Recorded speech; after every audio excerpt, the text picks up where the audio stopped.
नमस्कार दोस्तों, इस वीडियो में संपूर्ण आधुनिक भारत के इतिहास का टोटल 400 क्वेश्चन को 4 वीडियो में डिस्कस किया गया है। ये आपके पार्ट 4 था और आधुनिक भारत का अंतिम पार्ट था। ठीक है, तो जो अभी तक वीडियो नहीं देखे 3 पार्ट जाके देख लीजिएगा। प्लेलिस्ट में वीडियो आपको मिल जाएगा। अगर वीडियो आप सभी को हेल्पफुल लगता है तो चैनल को सब्सक्राइब कीजिएगा और वीडियो अपने दोस्तों में शेयर कीजिएगा। और आज इसका PDF टेलीग्राम पर अपलोड कर दिया जाएगा। तो आइए देखते हैं पहला क्वेश्चन।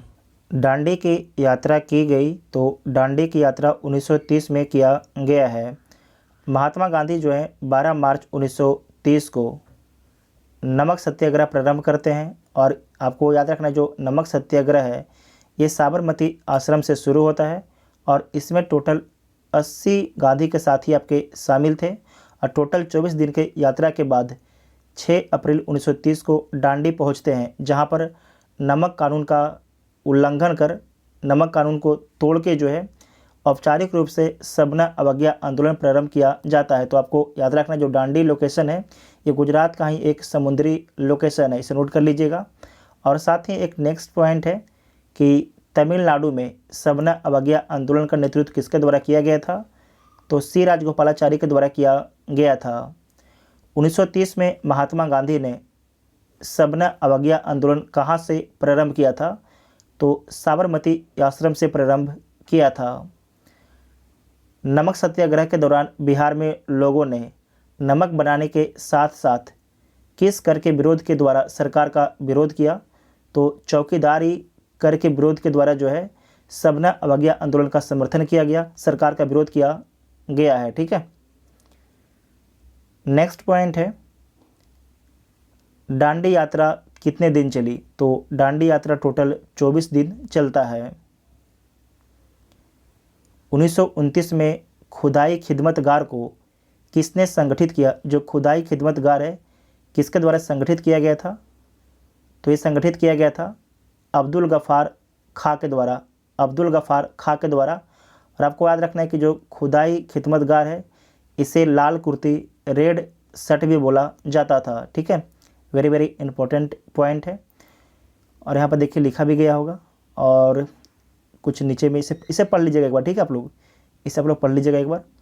उसके बाद नेक्स्ट है कि बेगूसराय के चौकीदार के विरुद्ध आंदोलन एक हिस्सा था। बेगूसराय के चौकीदार के विरुद्ध आंदोलन एक हिस्सा था, तो किसका हिस्सा था, सवर्ण अवज्ञा आंदोलन का ही हिस्सा था। सवर्ण अवज्ञा आंदोलन की असफलता के बाद गांधी जी ने महत्व दिया, तो किसे महत्व दिया, रचनात्मक कार्यक्रम को महत्व गांधी जी के द्वारा दिया गया है। एक क्वेश्चन आपसे पूछा जाता है कि गांधी जी जो हैं सक्रिय राजनीति से अलग कब होते हैं, तो अक्टूबर 1934 में अलग हो जाते हैं। और सितंबर 1932 में गांधी जी के द्वारा जो है हरिजनों के कल्याण के लिए अखिल भारतीय छुआछूत विरोधी लीग की स्थापना की जाती है गांधी जी के द्वारा। और हरिजन नामक एक साप्ताहिक पत्रिका के प्रकाशन गांधी जी के द्वारा किया जाता है। उसके बाद नेक्स्ट है कि निम्नलिखित में से किस भारतीय नेता ने लंदन में प्रथम गोलमेज सम्मेलन में भाग लिया, प्रथम गोलमेज सम्मेलन में भाग लिया। 3 गोलमेज सम्मेलन होता है 1930, 31 और 32 में। ठीक है, तो प्रथम गोलमेज सम्मेलन में मौलाना मोहम्मद अली भाग लेते हैं, मौलाना मोहम्मद अली भाग लेते हैं। नेक्स्ट पॉइंट है कि तीनों गोलमेज सम्मेलन में किसने भाग लिया, तो तीनों गोलमेज सम्मेलन में जो है BR अम्बेडकर भाग लेते हैं, BR अम्बेडकर। गांधी इरविन समझौता हुआ था, जो गांधी इरविन समझौता है ये कब होता है, तो 5 मार्च 1931 को होता है, 5 मार्च 1931 में होता है। इसके बारे में आप लोग यहाँ पर पढ़ लीजिएगा। प्रसिद्ध गांधी इरविन समझौता किस वर्ष हुआ, तो 1931 में होता है। ये पूछा गया आपके 2022 में पूछा गया है। निम्न में से कौन सा गोलमेज सम्मेलन 1932 में हुआ, अच्छा सवाल है कि निम्न में से कौन सा गोलमेज सम्मेलन जो है 1932 में होता है, तो तीसरा गोलमेज सम्मेलन जो है 1932 में होता है। भारतीय राष्ट्रीय कांग्रेस ने किस गोलमेज सम्मेलन में भाग नहीं लिया, अच्छा सवाल है। तो आपको याद रखना है कि जो भारतीय राष्ट्रीय कांग्रेस है केवल द्वितीय गोलमेज सम्मेलन में भाग लेता है, वो भी कांग्रेस का नेतृत्व महात्मा गांधी करते हैं। इसका मतलब कि प्रथम गोलमेज सम्मेलन और तृतीय गोलमेज सम्मेलन में जो है कांग्रेस भाग नहीं लेता है, तो एक से अधिक ऑप्शन आपकी गलत हो जाएगा, क्या सही हो जाएगा नहीं। भारतीय राष्ट्रीय कांग्रेस ने किस गोलमेज सम्मेलन में भाग नहीं लिया, तो एक और सी, तो एक से अधिक ऑप्शन आपका ठीक हो जाएगा, तो ई इसका राइट आंसर हो जाएगा। ठीक है, उसके बाद नेक्स्ट है द्वितीय गोलमेज सम्मेलन किस प्रश्न पर असफल हो गया। अच्छा प्रश्न है, द्वितीय गोलमेज सम्मेलन जो है किस प्रश्न पर असफल हो गया। गांधी जी वहाँ से उठ के भाग जाते हैं, तो किस गोलमेज सम्मेलन में, द्वितीय गोलमेज सम्मेलन में, और मुद्दा क्या होता है, तो सांप्रदायिक प्रतिनिधित्व होता है। ठीक है, सांप्रदायिक प्रतिनिधित्व होता है, तो ए ऑप्शन आपका ठीक हो जाएगा। उसके बाद नेक्स्ट पॉइंट है कि महात्मा गांधी दिसंबर 1931 में खाली हाथ भारत कहाँ से लौटे थे, तो लंदन से लौटे थे। ठीक है, लंदन से द्वितीय गोलमेज सम्मेलन में शामिल होके। नेक्स्ट पॉइंट है गांधी इरविन समझौते के हस्ताक्षरित होने में किसने महत्वपूर्ण भूमिका निभाई थी। बहुत ही अच्छा पॉइंट है। गांधी इरविन समझौता में जब गांधी इरविन जो समझौता हुआ था, तो समझौता कराने में महत्वपूर्ण भूमिका किसके द्वारा निभाया गया था, तो इसे नोट कीजिएगा। तेज बहादुर सप्रू, दो नाम था, तेज बहादुर सप्रू और एम आर जयकर। ठीक है, ये दोनों नाम नोट कीजिएगा। गांधी इरविन समझौता करवाने में किनके द्वारा महत्वपूर्ण रोल निभाया गया था, तो तेज बहादुर सप्रू और एम आर जयकर के द्वारा महत्वपूर्ण रोल निभाया गया था। उसके बाद नेक्स्ट पॉइंट है कि 5 मार्च 1931 को निम्न में से कौन सा समझौता हुआ, तो गांधी इरविन समझौता होता है। ठीक है, अगस्त 1932 के रैमजे मैकडोनाल्ड के सांप्रदायिक पंचायत के द्वारा पहली बार एक पृथक निर्वाचन समूह बनाया गया, तो किसके लिए बनाया गया था, अछूतों के लिए बनाया गया था। ठीक है, अछूतों के लिए बनाया गया था, तो डी इसका राइट आंसर हो जाएगा। नेक्स्ट पॉइंट है कि सांप्रदायिक अवार्ड एवं पूना पैक्ट में क्रमशः दलित वर्गों के लिए कितनी सीटें दी गई। तो जो आपके सांप्रदायिक अवार्ड आता है उसमें दलित वर्गों के लिए कितना सीट होता है, तो 71 सीट होता है।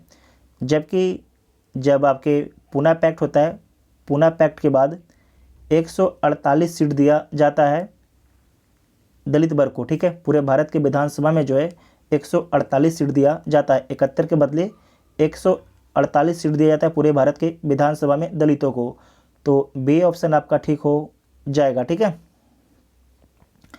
और उसके बाद यहाँ पर लिखा गया है कि केंद्रीय विधानमंडल में सुरक्षित सीटों की संख्या में 18% की वृद्धि भी कर दी गई थी।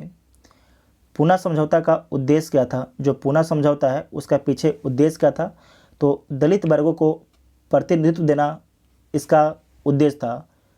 दलित वर्गों को जो है प्रतिनिधित्व देना इसका उद्देश्य था। जो पहले मैकडोनाल्ड आपके 71 सीट दिया था विधानसभा पूरे भारत को, जबकि कांग्रेस के साथ अगर साइन हुआ तो कांग्रेस ने बोला कि हम आपको 148 सीटें देंगे पूरे भारत के विधानसभा में। ठीक है, दलितों को, तो बी ऑप्शन ठीक हो जाएगा। उसके बाद नेक्स्ट है अच्छे एक पॉइंट यहाँ पर याद रखिएगा अगर यहाँ लिखा गया हुआ तो, हाँ ये समझौता हुआ कब था, तो 24 सितंबर 1932 को जो है पूना पैक्ट हुआ था गांधी और अंबेडकर के बीच में। आप सभी लोग कमेंट करके बताइएगा कि गांधी की तरफ से पूना पैक्ट पर साइन किसके द्वारा किया गया था। आप सभी लोग इसके बारे में कमेंट करके बताइएगा। उसके बाद है बहिष्कृत भारत जनरल किसने शुरू किया है, तो ये शुरू किया गया है बाबा साहब अम्बेडकर के द्वारा। बाबा साहब अम्बेडकर के द्वारा 1924 में शुरू किया गया था। अपने किस कार्यकारिणी कमेटी में कांग्रेस ने भू स्वामित्व को समाप्त करने की नीति अपनाई। बहुत ही अच्छा सवाल है कि अपने किस कार्यकारिणी कमेटी में कांग्रेस ने भू स्वामित्व को समाप्त करने की नीति अपनाई, तो कार्यकारिणी कमेटी 1937 में। किस अधिनियम के बारे में जवाहरलाल नेहरू ने कहा था कि हमें एक ऐसी कार दी गई थी जिसमें सब ब्रेक थे किंतु इंजन नहीं था, तो किस अधिनियम के बारे में जवाहरलाल नेहरू बोलते हैं। 1935 के भारत शासन अधिनियम के बारे में बोलते हैं कि हमें एक ऐसी कार दी गई थी जिसमें सब ब्रेक थे किंतु इंजन ही नहीं था। फरवरी 1938 में बिहार की चुनी हुई सरकार ने किस कारणवश इस्तीफा दे दिया। बहुत ही अच्छा सवाल है कि फरवरी 1938 में बिहार की चुनी हुई सरकार ने किस कारणवश इस्तीफा दे दिया, उसके पीछे क्या कारण था। तो उसका पीछे कारण था कि राजनीतिक बंदियों की रिहाई। ठीक है, राजनीतिक बंदियों को छोड़ना उसके पीछे मेन मकसद था। तो डी इसका राइट आंसर हो जाएगा। ठीक है, उसके बाद नेक्स्ट है कि बिहार किसान सभा से कौन जुड़ा हुआ था। अच्छा प्रश्न है, बिहार किसान सभा से कौन जुड़ा हुआ था। स्वामी सहजानंद, कार्यानंद शर्मा, राहुल सांकृत्यायन, यदुनंदन शर्मा, ये सारे लोग आपके बिहार के किसान आंदोलन से जुड़े हुए थे। तो एक से अधिक ऑप्शन ठीक हो जाएगा, ई इसका राइट आंसर हो जाएगा। कांग्रेस सोशलिस्ट पार्टी की पहली बैठक हुई। अच्छा सवाल है, कांग्रेस सोशलिस्ट पार्टी की पहली बैठक हुई तो कहाँ पर होता है। पटना में कांग्रेस सोशलिस्ट पार्टी की पहली बैठक होता है। अखिल भारतीय किसान कांग्रेस का गठन किया गया तो कब किया गया। 1936 में लखनऊ में किया गया है। किसके द्वारा, तो स्वामी सहजानंद सरस्वती के द्वारा। नेक्स्ट पॉइंट है, 1936 में अखिल भारतीय किसान सभा का प्रथम अध्यक्ष किसे चुना गया है। तो चुना गया है स्वामी सहजानंद सरस्वती को चुना गया है। वह कौन जगह थी जहां अखिल भारतीय किसान सभा का पहला अधिवेशन हुआ था। तो वो लोकेशन कौन था, लखनऊ लोकेशन था, वर्तमान में उत्तर प्रदेश की राजधानी है। स्वामी सहजानंद सरस्वती ने भूमि और जलमार्ग के राष्ट्रीयकरण की मांग के साथ अखिल भारतीय संयुक्त किसान सभा का गठन किया गया। तो कब किया गया, उनकी मृत्यु से ठीक पहले किया गया था। ठीक है, उनकी मृत्यु से ठीक पहले 1949, यहाँ पर देखिए नीचे लिखा गया है कि अखिल भारतीय किसान सभा का गठन स्वामी सहजानंद सरस्वती द्वारा वर्ष 1936 में किया गया। वर्ष 1949 सहजानंद ने ऑल इंडिया यूनाइटेड किसान सभा का गठन किया। इस संगठन की मूलभूत मांग भूमि, जलमार्ग, ऊर्जा और संपत्ति के सभी स्रोतों का राष्ट्रीयकरण करना इसका मूल मांग था। ठीक है, तो आपको याद रखना है कि वर्ष 1949 में सहजानंद ने ऑल इंडिया यूनाइटेड किसान सभा का गठन किया था 1949 में। भारतीय ट्रेड यूनियन कांग्रेस के पहले अध्यक्ष कौन थे। तो लाला लाजपत राय थे। नेक्स्ट पॉइंट है, ट्रेड यूनियन आंदोलन के क्रांतिकारी चरण का समय था। तो 1926 से 39 था। 1926 से 39 था। कांग्रेस सोशलिस्ट पार्टी की पहली बैठक पटना में हुई किस वर्ष। तो 1934 में होता है। कांग्रेस सोशलिस्ट पार्टी की पहली बैठक पटना में जो है कब होता है, तो वर्ष 1934 में होता है।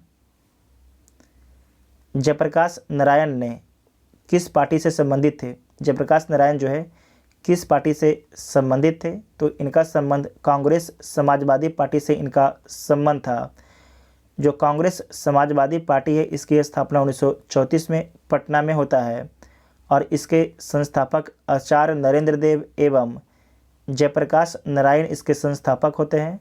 और इसके अन्य मेंबर के बारे में देख लीजिए, अशोक मेहता, अच्युत पटवर्धन, मीनू मसानी, डॉक्टर राम मनोहर लोहिया, पुरुषोत्तम विक्रम दास, यूसुफ मेहराले, गंगा शरण सिंह तथा कमला देवी चट्टोपाध्याय आदि। जयप्रकाश नारायण इस पार्टी से जुड़े हुए थे। जो जयप्रकाश नारायण है इनका संबंध किस पार्टी से था, तो इनका संबंध जो है कांग्रेस सोशलिस्ट पार्टी से इनका संबंध था। कांग्रेस सोशलिस्ट पार्टी से जो है जयप्रकाश नारायण का संबंध था। बिहार सोशलिस्ट पार्टी के संस्थापक थे। बिहार सोशलिस्ट पार्टी के संस्थापक कौन थे, तो जयप्रकाश नारायण थे। जयप्रकाश नारायण थे। यहाँ पर देखिए लिखा गया है कि जयप्रकाश नारायण बिहार सोशलिस्ट पार्टी से जुड़े हुए थे। वर्ष 1931 में बिहार सोशलिस्ट पार्टी का गठन गंगा शरण सिंह, रामवृक्ष बेनीपुरी और रामानंद मिश्र यादव के द्वारा किया गया था। तो यहाँ पर इन सभी का नाम लिखा गया नहीं है, तो इसीलिए जयप्रकाश नारायण इसका आंसर होगा। लेकिन अब अगर पूछा जाएगा तो इनमें से कोई नहीं मारिएगा। नेक्स्ट पॉइंट है कि जयप्रकाश नारायण किस नाम से पहचाने जाते हैं। तो जयप्रकाश नारायण को जो है किस नाम से जाना जाता है, तो आपको याद रखना है इन्हें लोकनायक के नाम से जाना जाता है। लोकनायक के नाम से जो है जयप्रकाश नारायण को जाना जाता है, जबकि बाल गंगाधर तिलक को लोकमान के नाम से जाना जाता है। लोकनायक के नाम से किसे जाना जाता है, तो जयप्रकाश नारायण को जाना जाता है। जयप्रकाश दिवस मनाया गया, जो जयप्रकाश दिवस है कब मनाया गया है, तो अप्रैल 1946 में। अप्रैल 1946 में 12 अप्रैल 1946 को जेल लाहौर के किले जेल से रिहा होने के बाद जयप्रकाश दिवस मनाया गया था 12 अप्रैल 1946 को। 1938 में भारतीय राष्ट्रीय कांग्रेस के अध्यक्ष निर्वाचित हुए। 1938 में जो है भारतीय राष्ट्रीय कांग्रेस के अध्यक्ष निर्वाचित कौन होते हैं, तो सुभाष चंद्र बोस निर्वाचित होते हैं। प्रांतीय सरकारों का गठन निम्नलिखित में से किस अधिनियम के तहत किया गया है, तो 1935 के भारत शासन अधिनियम के तहत किया गया है। ठीक है, 1935 के भारत शासन अधिनियम के तहत किया गया है, यहाँ पर आप देख लीजिए। उसके बाद नेक्स्ट पॉइंट है इंपीरियल कैडेट कॉर्प्स की स्थापना किसने की। इंपीरियल कैडेट कॉर्प्स की स्थापना किसके द्वारा किया गया है, तो लॉर्ड कर्जन के द्वारा किया गया है। ठीक है, लॉर्ड कर्जन के द्वारा। लॉर्ड कर्जन ने 1901 में इंपीरियल कैडेट कॉर्प्स की स्थापना की। इसका उद्देश्य था कि देशीय नरेश के राजकुमारों एवं सामंतों के पुत्रों को सैनिक शिक्षा का प्रबंधन करना इसका उद्देश्य था। 1927 की बटलर कमेटी का उद्देश्य क्या है। 1927 के जो बटलर कमेटी है उसका उद्देश्य क्या है, तो भारत सरकार तथा देशी राज्यों के मध्य संबंधों को सुधारना इसका उद्देश्य है। ये यूपीएससी का पूछा हुआ सवाल है। ठीक है, ये यूपीएससी का पूछा हुआ सवाल है। नेक्स्ट पॉइंट है all India state peoples conference का गठन कब हुआ।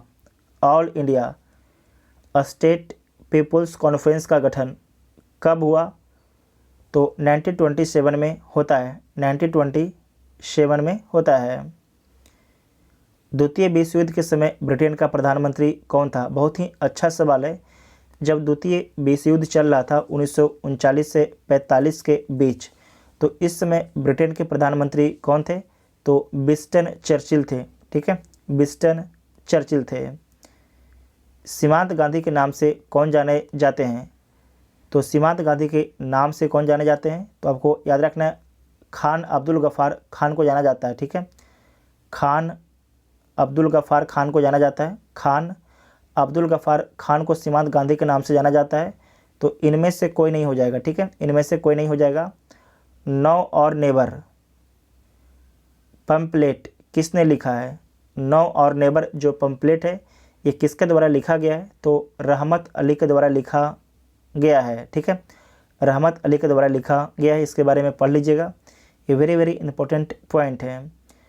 उसके बाद नेक्स्ट है कि पाकिस्तान के अलग राज्य आंदोलन का नेतृत्व किसने किया। अच्छा प्रश्न है कि पाकिस्तान के अलग राज्य आंदोलन का नेतृत्व किसने किया है, तो मोहम्मद अली जिन्ना के द्वारा किया गया है। मुस्लिम लीग द्वारा पाकिस्तान की स्थापना की मांग करने वाला प्रस्ताव पारित किया गया, तो किस वर्ष पारित किया गया, 1940 में पारित किया गया था।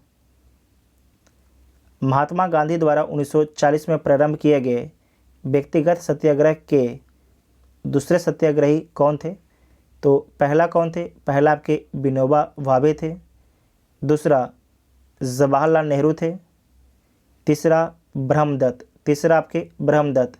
तो आपसे सवाल क्या पूछा गया है कि महात्मा गांधी द्वारा 1940 में प्रारंभ किए गए व्यक्तिगत सत्याग्रह के तीसरे सत्याग्रही कौन थे? तो ब्रह्मदत्त थे। ठीक है, ब्रह्मदत्त थे। डी इसका राइट आंसर हो जाएगा। नेक्स्ट पॉइंट है कि व्यक्तिगत सत्याग्रह किसने आरंभ किया? तो जो व्यक्तिगत सत्याग्रह है ये किसके द्वारा आरंभ किया गया था? तो विनोबा भावे के द्वारा आरंभ किया गया था, विनोबा भावे जी के द्वारा। व्यक्तिगत सत्याग्रह आंदोलन के प्रथम सत्याग्रही कौन थे? व्यक्तिगत सत्याग्रह आंदोलन के प्रथम सत्याग्रही कौन थे? विनोबा भावे थे। ठीक है, विनोबा भावे थे। तो सी इसका राइट आंसर हो जाएगा। और दूसरा कौन थे? तो जवाहरलाल नेहरू दूसरा थे। सर्वोदय शब्द का प्रयोग सर्वप्रथम किसने किया था? जो सर्वोदय शब्द है इसका सर्वप्रथम प्रयोग महात्मा गांधी जी के द्वारा किया गया था। किसके दृष्टि में क्रिप्स प्रस्ताव एक टूटे हुए बैंक के नाम एक उत्तर दिनांकित cheque post dated cheque upon एक क्रैशिंग बैंक था? तो ये किसका स्टेटमेंट है? तो देखिए आप सभी लोग इसके बारे में सर्च कीजिएगा और इसका एग्जैक्ट आंसर आपको हम टेलीग्राम ग्रुप पर बताएंगे, क्योंकि जो घटना चक्र है वो जवाहरलाल नेहरू देता है, जबकि हमने अभी तुरंत सर्च किया टेक्स्ट बुक को तो उसने महात्मा गांधी दिया है। तो इसका क्या सही आंसर होगा हम आपको सर्च करके टेलीग्राम ग्रुप पर बता देंगे। भारत छोड़ो आंदोलन का नेतृत्व किया था बी.आर. अम्बेडकर, जवाहरलाल नेहरू, महात्मा गांधी। तो आपको याद रखना कि भारत छोड़ो आंदोलन का नेतृत्व जो है नेतृत्व विहीन था, क्योंकि जितने भी नेता थे उन सभी को ऑपरेशन जीरो आवर के तहत 8 अगस्त 1942 को गिरफ्तार कर लिया था। ठीक है, तो डी इसका राइट आंसर हो जाएगा। भारत छोड़ो आंदोलन कब प्रारंभ हुआ? जो भारत छोड़ो आंदोलन है ये 9 अगस्त 1942 को प्रारंभ हो जाता है। करो या मरो का संबंध किस आंदोलन से? करो या मरो, तो करो या मरो का संबंध जो है भारत छोड़ो आंदोलन से इसका संबंध है। भारत छोड़ो आंदोलन से इसका संबंध है। 6 जुलाई 1942 को वर्धा में महात्मा गांधी ने कांग्रेस की कार्यकारी समिति में अपने भारत छोड़ो आंदोलन की चर्चा की, तब उस समिति के अध्यक्ष कौन थे? ये बहुत ही अच्छा सवाल है कि 6 जुलाई 1942 को वर्धा में महात्मा गांधी ने कांग्रेस की कार्यकारी समिति में अपने भारत छोड़ो आंदोलन की चर्चा की, तब उस समिति के अध्यक्ष कौन थे? तो उस समिति के अध्यक्ष थे मौलाना अबुल कलाम आज़ाद। ठीक है, मौलाना अबुल कलाम आज़ाद। इनके बारे में याद रखिएगा कि 1940 से जो है 46 तक लगातार ये कांग्रेस के अध्यक्ष रहते हैं। और कांग्रेस के सबसे युवा अध्यक्ष कौन है? तो मौलाना अबुल कलाम आज़ाद जो है कांग्रेस के सबसे युवा अध्यक्ष हैं। कब बनते हैं? तो 1923 के दिल्ली अधिवेशन में बनते हैं। 1923 के दिल्ली अधिवेशन में बनते हैं। भारत छोड़ो आंदोलन के समय इंग्लैंड के प्रधानमंत्री थे। 1942 में जो है भारत छोड़ो आंदोलन के समय इंग्लैंड के प्रधानमंत्री कौन थे? तो चर्चिल थे। ठीक है, चर्चिल इंग्लैंड के प्रधानमंत्री थे। भारत छोड़ो प्रस्ताव पारित होने के बाद गांधी जी को कैद किया गया, तो कहाँ पर कैद किया गया है? आगा खां पैलेस में कैद किया गया था। जबकि नेहरू, अबुल कलाम आज़ाद, आसफ अली, जीबी पंत को अहमदनगर किले में रखा गया था। भारत छोड़ो आंदोलन के दौरान खुफिया रेडियो किसने प्रारंभ किया? बहुत ही अच्छा सवाल है कि भारत छोड़ो आंदोलन के दौरान जो खुफिया रेडियो किसने प्रारंभ किया था? तो उषा मेहता के द्वारा प्रारंभ किया गया था। भारत छोड़ो आंदोलन से उत्पन्न दंगे किस क्षेत्र में सबसे अधिक व्यापक रहे? किस क्षेत्र में जो दंगा था सबसे अधिक आपके व्यापक था? तो बिहार और संयुक्त प्रांत में, बिहार और संयुक्त प्रांत में जो है सबसे व्यापक था। तो आप यहाँ पर देख लीजिएगा कि भारत छोड़ो आंदोलन 1942 से उत्पन्न दंगे बिहार और यूपी संयुक्त प्रांत में सबसे व्यापक रहे। यहाँ विद्रोह जैसे माहौल बन गया। पूर्वी यूपी में आजमगढ़, बलिया, गोरखपुर, बिहार में भागलपुर, गया, सारण, पूर्णिया, शाहाबाद, मुजफ्फरपुर, चंपारण, इन सभी जगह जो है व्यापक रूप से विद्रोह हो रहा था। नेक्स्ट पॉइंट है कि राजेंद्र प्रसाद को 9 अगस्त 1942 को गिरफ्तार करके भेजा गया, तो कहाँ पर भेजा गया था? बांकीपुर जेल में भेजा गया था। बांकीपुर जेल भेजा गया था। बांकीपुर पटना में जेल है। ठीक है, उसके बाद नेक्स्ट है कि 7 दिसंबर 1942 को श्री योगेंद्र शुक्ल कहाँ लाए गए। श्री योगेंद्र शुक्ल को जो है कहाँ लाया गया था, तो यहाँ पर नीचे देख लीजिए। श्री योगेंद्र शुक्ल जयप्रकाश नारायण के साथ 9 नवंबर 1942 को हजारीबाग जेल से भागे, किंतु मुजफ्फरपुर में गिरफ्तार कर लिया गया और उन्हें बक्सर जेल में रखा गया। फिर से बोलते हैं कि जो आपके योगेंद्र शुक्ल हैं, ये जयप्रकाश नारायण के साथ 9 नवंबर 1942 को हजारीबाग जेल से भाग जाते हैं, लेकिन इनको जो है मुजफ्फरपुर में गिरफ्तार कर लिया जाता है और बाद में इन्हें बक्सर जेल में रखा जाता है। तो ऑप्शन में दिया गया नहीं है। 1942 ईस्वी में किस त्यौहार के अवसर पर जयप्रकाश नारायण हजारीबाग जेल से भाग निकले, तो उस समय कौन सा त्यौहार मनाया जा रहा था, तो उस समय दीपावली त्यौहार मनाया जा रहा था। ठीक है। नेक्स्ट पॉइंट है कि भारत छोड़ो आंदोलन के दौरान इनमें से कौन हजारीबाग जेल से फरार हुआ, तो हजारीबाग जेल से कौन फरार होते हैं, जयप्रकाश नारायण फरार हो जाते हैं। ठीक है, जयप्रकाश नारायण। 9 अगस्त 1942 को जिन दो नेताओं को हजारीबाग से गिरफ्तार किया गया उनका नाम क्या था, तो उनका नाम था शिव कुमार और रामानंद। शिव कुमार और रामानंद उनका नाम था।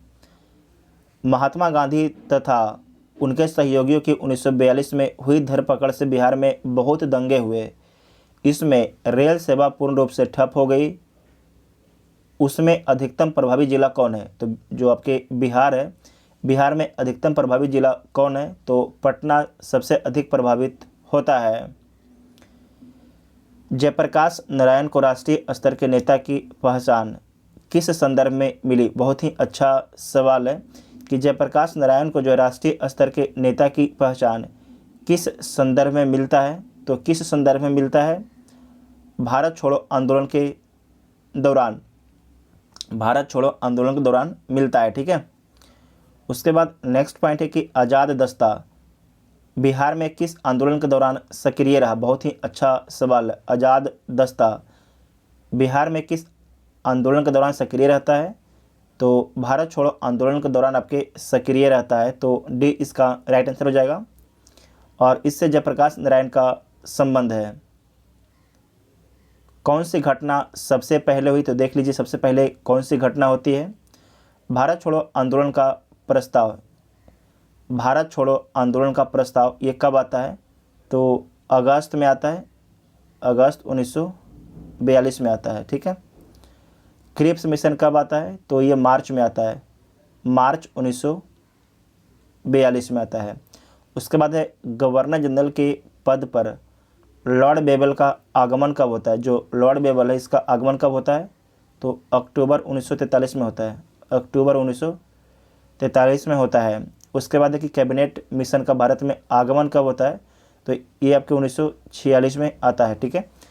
तो कौन सी घटना सबसे पहले होती है, तो सबसे पहले क्रिप्स मिशन का भारत में आगमन हो जाता है। ठीक है। जो क्रिप्स मिशन है भारत में सबसे पहले आपके आता है। उसके बाद भारत छोड़ो आंदोलन का प्रस्ताव पारित होता है और गवर्नर जनरल के पद पर जो है लॉर्ड बेबल का आगमन होता है अक्टूबर 43 में। यहाँ पर नीचे देखिए लिखा भी गया होगा, नीचे लिखा गया है। उसके बाद नीचे में 2 पॉइंट है कि नीचे 2 वक्तव्य दिए गए हैं जिनमें एक कथन ए और दूसरा कथन आर, दोनों को ध्यानपूर्वक आपको पढ़ना है, तो पढ़ लीजिए। राष्ट्रीय स्वयंसेवक संघ 1942 के भारत छोड़ो आंदोलन से पृथक रहा, तो बिल्कुल ठीक बात है। जो राष्ट्रीय स्वयंसेवक संघ आज है तो 1942 के भारत छोड़ो आंदोलन से आपके अलग रहता है। इसका विचार था कि इस आंदोलन से भारतीय स्वतंत्रता में देर होगी।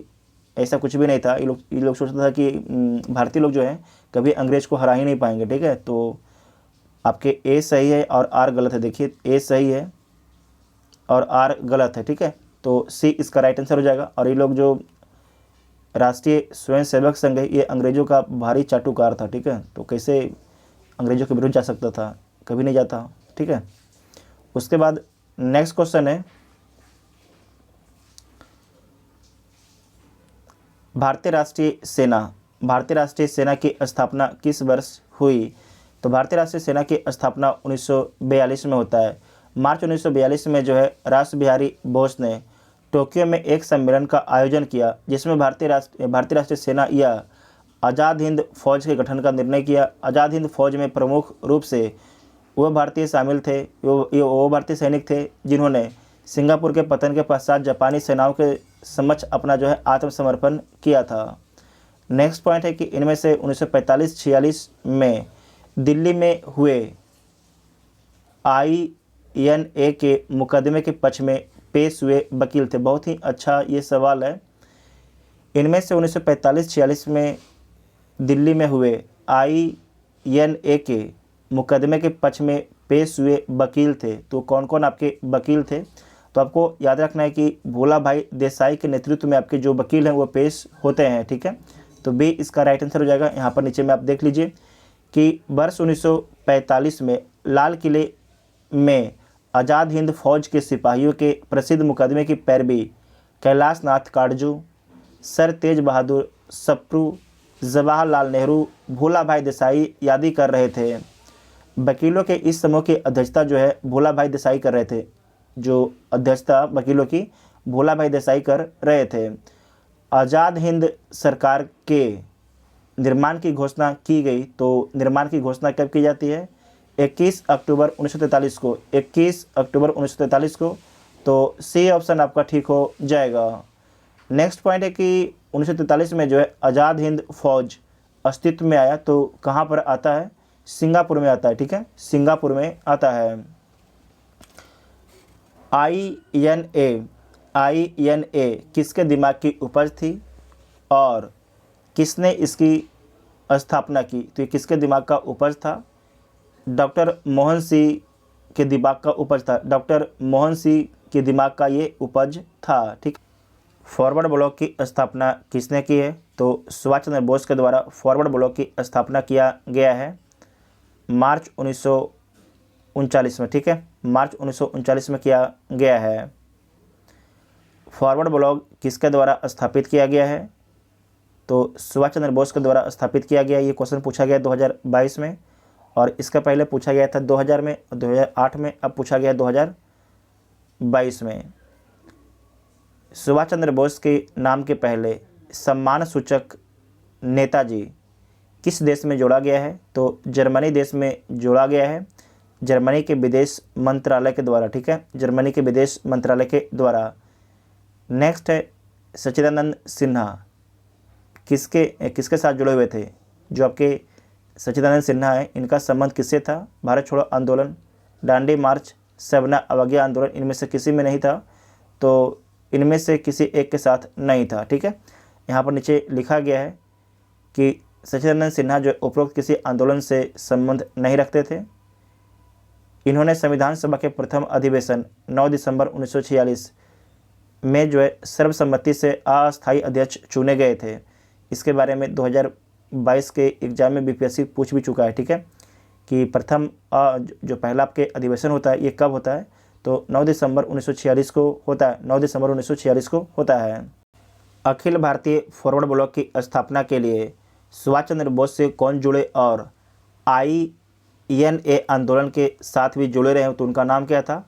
शीलभद्र याजी उनका नाम था। शीलभद्र याजी उनका नाम था। ठीक है, नेक्स्ट पॉइंट है कि सुभाष चंद्र बोस ने निकोबार द्वीप को नया नाम क्या दिया? तो स्वराज द्वीप दिया था। ठीक है, स्वराज द्वीप दिया था। ये पूछा गया 2022 में पूछा गया है। उसके बाद है कि बारदोली ये किस राज्य में है? तो गुजरात में है। चौरी चौरा उत्तर प्रदेश में है। ठीक है, उसके बाद यरबदा ये महाराष्ट्र में है। महाराष्ट्र में है यरबदा। नोआखली ये आपके पश्चिम बंगाल में। ठीक है, पश्चिम बंगाल में है। इसे आप लोग नोट कर लीजिएगा, इंपॉर्टेंट पॉइंट है। उसके बाद है कि कैबिनेट मिशन भारत में आया। तो कब आता है कैबिनेट मिशन भारत में? 24 मार्च 1946 को आता है। इनमें से कोई नहीं। तो ई इसका राइट आंसर हो जाएगा। यहाँ पर याद रखिएगा कि अगस्त प्रस्ताव 1940 में आता है, क्रिप्स 1942 में आता है, बेबल 1945 में आता है, कैबिनेट 1946 में आता है और उसके बाद आपके आता है माउंटबेटन 1947 में। माउंटबेटन 1947 में से नोट कर लीजिएगा, इंपॉर्टेंट पॉइंट है। कैबिनेट मिशन की अध्यक्षता किसके द्वारा की गई है? तो जो कैबिनेट मिशन है इसकी अध्यक्षता लॉर्ड पैंथिक लॉरेंस के द्वारा किया गया है, लॉर्ड पैंथिक लॉरेंस के द्वारा किया गया है। तो डी इसका राइट आंसर हो जाएगा। नेक्स्ट पॉइंट है कि इनमें से कौन 1946 में भारत में भेजे गए कैबिनेट मिशन का एक सदस्य नहीं था, ये पूछा गया 2022 में। तो सर स्टेफोर्ड क्रिप्स थे, उसके बाद अलेक्जेंडर ये भी थे, लॉर्ड पैंथिक लॉरेंस ये भी थे, जबकि रैमजे मैकडोनाल्ड नहीं थे, रैमजे मैकडोनाल्ड नहीं थे। तो बी ऑप्शन ठीक हो जाएगा। नेक्स्ट पॉइंट है कि इनमें से कौन कैबिनेट मिशन के सदस्य नहीं थे, कैबिनेट मिशन के मेंबर कौन नहीं थे। पैंथिक लॉरेंस थे, स्टेफोर्ड क्रिप्स भी थे, अलेक्जेंडर भी थे, बेबल आपके नहीं थे। वह कौन सा कांग्रेस अध्यक्ष था जिसने क्रिप्स मिशन वे लॉर्ड बेबल दोनों से वार्ताएं की। अच्छा सवाल है कि वह कौन आपके कांग्रेस के अध्यक्ष था जिसने क्रिप्स मिशन और लॉर्ड बेबल दोनों से वार्ताएं की।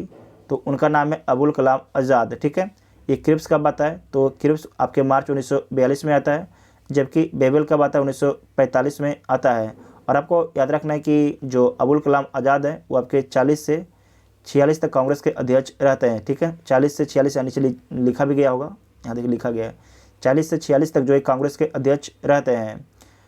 उसके बाद नेक्स्ट पॉइंट है कि अंग्रेज़ों द्वारा भारतीयों को 1947 में सत्ता ट्रांसफ़र किए जाने के समय कांग्रेस का अध्यक्ष कौन था, ये अच्छा सवाल है। तो कांग्रेस का अध्यक्ष उस समय कौन थे, जेबी कृपलानी। ठीक है, जेबी कृपलानी थे, ये पुरुष हैं। उसके बाद नेक्स्ट है कि भारत के विभाजन के समय भारतीय राष्ट्रीय कांग्रेस का अध्यक्ष कौन था। सेम क्वेश्चन को देखिए यहाँ पर रिपीट किया गया है। 2003-4 में पूछा गया था, अब पूछा गया 2016 में कि भारत के विभाजन के समय भारतीय राष्ट्रीय कांग्रेस का अध्यक्ष कौन था। तो जेबी कृपलानी थे। ठीक है, जेबी कृपलानी थे। उसके बाद नेक्स्ट है सन 1947 के भारतीय राष्ट्रीय कांग्रेस के दिल्ली अधिवेशन की अध्यक्षता किसने की। बहुत ही अच्छा सवाल है कि 1947 के भारतीय राष्ट्रीय कांग्रेस के दिल्ली अधिवेशन की अध्यक्षता किसके द्वारा किया गया है। तो राजेंद्र प्रसाद के द्वारा किया गया है। ठीक है, राजेंद्र प्रसाद के द्वारा किया गया है। तो बी ऑप्शन इसमें ठीक हो जाएगा। यहाँ पर देखिए लिखा गया है कि नवंबर 1947 में जेबी कृपलानी के इस्तीफे के बाद दिल्ली में कांग्रेस का विशेष अधिवेशन आयोजित किया गया, जिसकी अध्यक्षता डॉक्टर राजेंद्र प्रसाद ने की। इलाहाबाद में संपन्न कांग्रेस कार्यकारिणी समिति की बैठक अप्रैल से मई 1942 में निम्नलिखित सदस्यों में से एक सदस्य भारत के नाजीवाद, फासीवाद तथा साम्राज्यवाद विरोधी निश्चित रुख के कारण जापान के विरुद्ध गुरिल्ला युद्ध की अपनी योजना के पक्ष में बहुमत जुटाने में सक्षम हुए थे। उनका नाम क्या था, तो उनका नाम था जवाहरलाल नेहरू। ठीक है, जवाहरलाल नेहरू। तो डी इसका राइट आंसर हो जाएगा, डी। यहाँ पर नीचे लिखा गया है, आप लोग पढ़ सकते हैं। उसके बाद है कि नागरिक सेवाओं के लिए प्रतियोगी परीक्षा प्रणाली को सिद्धांत स्वीकार किया गया। तो कब स्वीकार किया गया, 1853 में स्वीकार किया जाता है। निम्नलिखित में से किस अधिनियम के तहत लॉर्ड कॉर्नवालिस को अपनी काउंसिल के फैसले को रद्द करने का अधिकार मिला था। ये बहुत ही अच्छा सवाल है। निम्नलिखित में से किस अधिनियम के द्वारा जो है लॉर्ड कॉर्नवालिस को अपने काउंसिल के फैसले को रद्द करने का अधिकार मिलता है। तो ये मिला था आपके 1786 के एक्ट के द्वारा, 1786 के एक्ट के द्वारा मिला था। यहाँ पर नीचे एक बार पढ़ लीजिए कि कॉर्नवालिस गवर्नर जनरल तथा मुख्य सेनापति दोनों की शक्तियाँ लेना चाहता था। तो 1786 के एक्ट के अनुसार इसे स्वीकार कर लिया गया। ठीक है, उसके बाद है कि भारत सरकार अधिनियम 1935 ने समाप्त की। क्या समाप्त कर दी, प्रांतीय द्वैध शासन प्रणाली को। प्रांतीय द्वैध शासन प्रणाली को जो है भारत सरकार अधिनियम 1935 ने समाप्त कर दिया। तो बी इसका राइट आंसर हो जाएगा। नेक्स्ट पॉइंट है कि स्तंभ 1 में अंकित नामों का स्तंभ 2 में अंकित नामों से सुमेलित करना है। तो सुमेलित कर लीजिए। ठीक है, सुमेलित कर लीजिए। एक साइड आपकी पुस्तक है और उसके लेखक history of the freedom movement in India, ये किसके द्वारा लिखा गया है, तो ताराचंद्र के द्वारा लिखा गया है। उसके बाद है history of the freedom movement in Bihar, ये किसके द्वारा लिखा गया है? तो ये लिखा गया के दत्ता के द्वारा, ठीक है, ये के दत्ता के द्वारा लिखा गया है। आनंद मठ, जो आनंद मठ बुक है, ये किसके द्वारा लिखा गया है? तो आनंद मठ जो बुक है बंकिम चंद्र चटर्जी के द्वारा लिखा गया है। उसके बाद है प्रिसेप्ट्स ऑफ जीसस, प्रिसेप्ट्स ऑफ जीसस, ये किसके द्वारा लिखा गया है? तो राजा राम मोहन राय के द्वारा लिखा गया है। उसके बाद है अवर इंडियन मुसलमान, ये लिखा गया है W हंटर के द्वारा लिखा गया है। तो इसे आप लोग नोट कर लीजिएगा और इसका आंसर आपका सी हो जाएगा, ठीक है, इसका आंसर सी हो जाएगा। उसके बाद नेक्स्ट पॉइंट है कि अमेरिका में फ्री हिंदुस्तान अखबार किसने शुरू किया? तो अमेरिका में जो फ्री हिंदुस्तान अखबार है ये तारक नाथ दास के द्वारा शुरू किया गया था। इंडिया अनरेस्ट का लेखक कौन था? इंडिया अनरेस्ट, इसका लेखक कौन था? तो इसका लेखक थे वैलेंटाइन सिरोल। और किसे बोला गया था इंडिया अनरेस्ट? तो ये बोला गया था तिलक को, ठीक है, तिलक को बोला गया है, इसे नोट कीजिएगा, वेरी वेरी इंपॉर्टेंट है। और जो तिलक हैं ये आपके मानहानि का केस भी करते हैं वैलेंटाइन सिरोल पर, लेकिन हार जाते हैं केस। नेक्स्ट पॉइंट है कि उपन्यास दुर्गेश नंदिनी के लेखक कौन है? उपन्यास दुर्गेश नंदिनी के लेखक कौन है? तो बंकिम चंद्र चटर्जी लेखक हैं, बंकिम चंद्र चटर्जी, ठीक है। नेक्स्ट है निम्नलिखित में से किस अखबार का प्रकाशन पटना से होता था? तो पटना से जो है इंडियन नेशन अखबार का प्रकाशन किया जाता था। इसका प्रकाशन 1931 में शुरू हुआ था दरभंगा के महाराज कामेश्वर सिंह के द्वारा, ठीक है, दरभंगा के महाराज, यहाँ पर नीचे लिखा गया है 1931 में दरभंगा के महाराज कामेश्वर सिंह के द्वारा जो है द इंडियन नेशन का प्रकाशन शुरू किया गया था। झंडा गीत किसने लिखा? जो झंडा गीत है ये किसके द्वारा लिखा गया है? तो श्यामा लाल पार्षद के द्वारा लिखा गया है। 1908 में बाल गंगाधर तिलक को जेल हुई तो कितने वर्षों का जेल होता है? तो इन्हें 6 वर्ष का जेल होता है। 1908 में बाल गंगाधर तिलक को जो है 6 वर्ष के लिए जेल होता है। नेक्स्ट पॉइंट है कि प्रथम भारतीय जिन्होंने स्वाधीन भारत में गवर्नर जनरल का पदभार ग्रहण किए थे उनका नाम क्या था? बहुत ही अच्छा सवाल है कि प्रथम भारतीय जिन्होंने स्वाधीन भारत में गवर्नर जनरल का पद ग्रहण किया उनका नाम क्या है? तो सी राजगोपालाचारी उनका नाम है। प्रथम भारतीय और अंतिम गवर्नर जनरल कौन थे? तो सी राजगोपालाचारी थे, ठीक है, इसे नोट कीजिएगा, वेरी वेरी इंपॉर्टेंट पॉइंट है। यहाँ पर देखिए नीचे लिखा भी गया होगा, सी राजगोपालाचारी 1948 से 50 में स्वतंत्र भारत के प्रथम भारतीय एवं अंतिम गवर्नर जनरल थे। इस पद पर 26 जनवरी 1950 तक रहते हैं। उसके बाद 1952 से 54 तक मद्रास के मुख्यमंत्री रहे। वर्ष 1959 में विभिन्न मुद्दे पर कांग्रेसी नेताओं से मतभेद के कारण कांग्रेस छोड़कर स्वतंत्र पार्टी की स्थापना करते हैं। कौन से प्रसिद्ध भारतीय गुरुदेव के नाम से जाने जाते हैं? बहुत ही अच्छा सवाल है कि कौन से प्रसिद्ध भारतीय जो हैं गुरुदेव के नाम से जाने जाते हैं? तो रविंद्रनाथ टैगोर को जो है गुरुदेव के नाम से जाना जाता है। जय जवान जय किसान का नारा किसने दिया? जय जवान जय किसान, ये नारा किसके द्वारा दिया गया था? तो लाल बहादुर शास्त्री जी के द्वारा दिया गया था, लाल बहादुर शास्त्री जी के द्वारा दिया गया था। किसके द्वारा मंदिरों में प्रवेश के अधिकार की मांग प्रस्तुति के कारण 1899 में तिरुनेलवाली में भयंकर दंगे हुए थे? तो आपको याद रखना कि यहाँ पर 2 ग्रुप था, 2 समुदाय था, एक था मारवा समुदाय और एक था नडार समुदाय। इन दोनों के बीच में जो है मंदिर में प्रवेश को लेकर भारी संघर्ष होता है, ठीक है। और आपको याद रखना है कि इन दोनों का संबंध जो है तमिलनाडु राज्य से है। यहाँ पर देखिए ये हुआ कब था? तो 6 जून 1899 को प्रारंभ होता है। भारतीय राजनीति में 1947 के बाद किस महिला ने सर्वाधिक योगदान दिया? बहुत ही अच्छा सवाल है कि भारतीय राजनीति में 1947 के बाद किस महिला ने सर्वाधिक योगदान दिया? तो अरुणा आसफ अली ने सर्वाधिक योगदान दिया। इनके बारे में यहाँ पर आप पढ़ लीजिएगा कि इनके द्वारा क्या क्या योगदान था।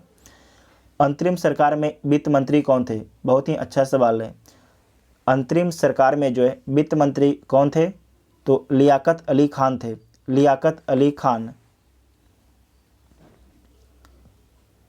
हम बहुत बड़ी भूल करेंगे यदि हम बिहार की जनता और उनके मंत्रिमंडल को लीग के नेताओं के हिंसक व असभ आक्रमणों के आगे आरक्षित छोड़ देंगे। वर्ष 1946 में यह बात किसने बोली, किसके द्वारा बोला गया है? तो सरदार पटेल के द्वारा ये बात बोला गया था, सरदार पटेल के द्वारा ये बात बोला गया था। 1946 में बनी अंतरिम सरकार में राजेंद्र प्रसाद के पास कौन सा विभाग था? जो राजेंद्र प्रसाद थे उनके पास कौन सा विभाग था? तो उनके पास खाद्य एवं कृषि विभाग था, खाद्य एवं कृषि विभाग था। यहाँ पर नीचे लिखा गया है कि उसके बाद याद रखिएगा कि जो बलदेव सिंह है इनके पास रक्षा विभाग था। सरदार वल्लभ भाई पटेल के पास में गृह विभाग था अंतरिम गवर्नमेंट में। 1946 में गठित अंतरिम सरकार के मंत्रिमंडल में श्रम विभाग किसे सौंपा गया? जो श्रम विभाग है, श्रम मंत्री कौन थे? तो जगजीवन राम थे। ठीक है, जगजीवन राम श्रम मंत्री थे। अगस्त 1923 के बनारस हिंदू महासभा के अधिवेशन की अध्यक्षता किसने की है? तो पंडित मदन मोहन मालवीय के द्वारा किया गया है, पंडित मदन मोहन मालवीय के द्वारा किया गया है। फ्रंटियर गांधी का असली नाम क्या था? जो फ्रंटियर गांधी है इनका असली नाम क्या है? तो अब्दुल गफ्फार खान इनका असली नाम है। ठीक है, इन्हें सीमांत गांधी भी बोला जाता है, इसे नोट कीजिएगा, इम्पोर्टेंट पॉइंट है। और इनको जो है 1987 में भारत रत्न की उपाधि से सम्मानित किया गया है। राजेंद्र प्रसाद कहाँ के रहने वाले थे? तो इनका संबंध बिहार से था। यह भारत के पहले राष्ट्रपति बनते हैं, भारत के पहले राष्ट्रपति भी बनते हैं। रामचंद्र शर्मा किस गांव से थे? जो रामचंद्र शर्मा है इनका संबंध अमराहा पटना से था, अमराहा गांव पटना से इनका संबंध था। जगत नारायण लाल को किस जेल में भेजा गया था? तो इन्हें पटना के बांकीपुर जेल में भेजा गया था, पटना के बांकीपुर जेल में भेजा गया था। विश्व में शांति और आपसी सहयोग स्थापित करने के लिए नेहरू जी ने कौन सा सिद्धांत प्रस्तुत किया था? तो गुटनिरपेक्षता का सिद्धांत प्रस्तुत किया गया था जवाहरलाल नेहरू जी के द्वारा। राज्य विभाग की स्थापना किसके अध्यक्षता में की गई? अच्छा पॉइंट है, राज्य विभाग की स्थापना किसके अध्यक्षता में की गई है? तो सरदार पटेल की अध्यक्षता में किया गया है। ठीक है, सरदार पटेल की अध्यक्षता में किया गया है। ये पूछा गया था 2022 में, 2017 में पूछा गया था। उसके बाद है कि स्वतंत्रता पूर्व बिहार में निम्नलिखित में से एक वर्चस्वशाली जाति नहीं था। तो बिहार में कौन इसमें से जो है एक वर्चस्वशाली जाति आपके नहीं था? भूमिहार, कायस्थ और राजपूत थे, जबकि कुर्मी नहीं था। ठीक है, कुर्मी नहीं था। ये आप लोग याद रखिएगा कि बिहार में जो है जाति जनगणना शुरू हो गया है और पूरे भारत का दूसरा राज्य है जो जाति जनगणना कर रहा है। पहला आपके कर्नाटक है, दूसरा आपके बिहार है। ठीक है, और जो जाति जनगणना शुरू कब होता है? तो 7 जनवरी 2022 को शुरू हुआ है। ये वैशाली से शुरू हुआ है। देवबंद के उस विद्वान का नाम बताइए जिन्होंने स्वतंत्रता आंदोलन में महत्वपूर्ण भूमिका निभाई है। तो उनका नाम क्या है? अबुल कलाम आज़ाद उनका नाम है, अबुल कलाम आज़ाद उनका नाम है। उसके बाद है कि स्वतंत्र भारत के पहले भारतीय गवर्नर जनरल कौन थे? तो सी राजगोपालाचारी थे। ठीक है, सी राजगोपालाचारी पहले और अंतिम थे। डॉक्टर राजेंद्र प्रसाद को संविधान सभा का सभापति चुना गया। तो कब चुना गया? दिसंबर 1946 में चुना गया था, दिसंबर 1946 में चुना गया था। ठीक है, और पहले अस्थायी अध्यक्ष कौन बनते हैं? तो 9 दिसंबर 1946 को, ये बिहार के ही हैं, सच्चिदानंद सिन्हा बनते हैं। ठीक है, उसके बाद है कि किस साल रेगुलेटिंग एक्ट पारित किया गया? तो जो रेगुलेटिंग एक्ट है कंपनी को जो भारत में ईस्ट इंडिया कंपनी है उसे रेगुलेट करने के लिए 1773 में पारित किया गया था, 1773 में पारित किया गया था। रेगुलेटिंग एक्ट पारित किया गया 1773 में पारित किया गया। उसके बाद है कि ब्रिटिश शासनकाल में संविधान के विकास में कौन सा कानून ऐतिहासिक नहीं है? रेगुलेटिंग एक्ट है, चार्टर एक्ट भी है, गवर्नमेंट ऑफ इंडिया एक्ट भी है, जबकि protection of civil rights act 1955 ये नहीं है। तो डी इसका राइट आंसर हो जाएगा। नेक्स्ट पॉइंट है कि भारत में मीडिया को नियंत्रित करने के लिए एक्ट कब कब पारित किया गया है? तो एक्ट पारित किया गया है 1835, 1867, 1878 और 1908। ठीक है, 1908 तो ए ऑप्शन आपका ठीक हो जाएगा। यहाँ पर आप लोग पढ़ भी सकते हैं इसे एक बार। 1878 वर्नाकुलर प्रेस एक्ट आपको याद होगा, लॉर्ड लिटन, और 1908 याद रखिएगा कि लॉर्ड मिंटो के समय में भारत की कम्युनिस्ट पार्टी और राष्ट्रीय स्वयंसेवक संघ की स्थापना का क्रम क्या है। तो जो कम्युनिस्ट पार्टी है इसकी भी स्थापना 1925 में हुआ था, और जो स्वयंसेवक संघ है इसकी भी स्थापना 1925 में हुआ था। उसके बाद नेक्स्ट पॉइंट है कि Katherine Mayo, Aldous Huxley, Charles Andrews और विलियम डिग्बी के बीच में आम रिश्ता क्या है। तो इनके बीच में याद रखिएगा ब्रिटिश शासन के दौरान जो है भारत की हालात पर इन चारों के द्वारा टिप्पणी किया गया था। ठीक है, इन चारों के द्वारा जो है ब्रिटिश शासन के दौरान भारत की हालात पर टिप्पणी किया गया था। तो जितने भी आपके मॉडर्न इंडिया में क्वेश्चन थे बीपीएससी के द्वारा पूछा हुआ, उन सभी को डिस्कस कर लिया गया है। अगर देखिए वीडियो आप सभी को हेल्पफुल लगता है तो चैनल को सब्सक्राइब जरूर कीजिएगा और वीडियो अपने दोस्तों में शेयर कीजिएगा। Thank you.